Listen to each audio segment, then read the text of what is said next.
Good afternoon, David. Thank you very much for joining us today.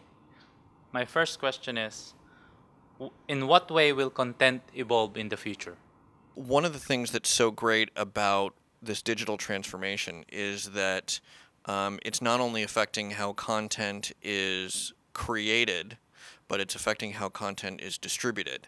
And the revolution through the pre-production and production and post-production process has kind of already happened. We've gotten rid of almost every analog process there is in our ability to make film and television.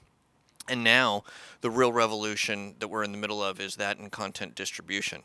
It's really exciting from a content creator's point of view because we've got new ways to be able to show our stories to people, both in its technology, like higher resolutions like 4K or stereoscopic 3D, new technologies like augmented or virtual reality, but also new formats for being able to tell our story.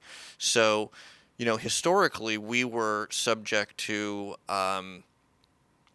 television shows being an hour long, which really meant that they were about 44 minutes long minus all the commercials. And that's one of the things in a very sort of basic example that is really exciting about how content is changing.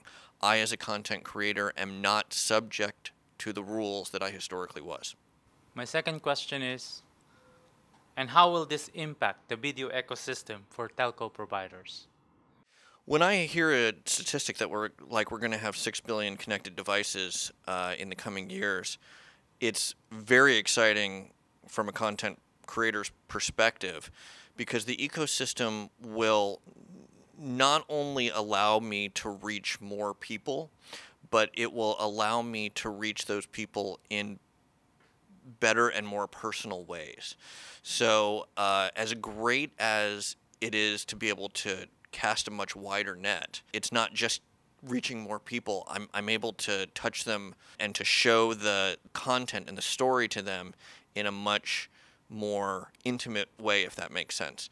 I can show it in small pieces. I can show it in one long piece of content.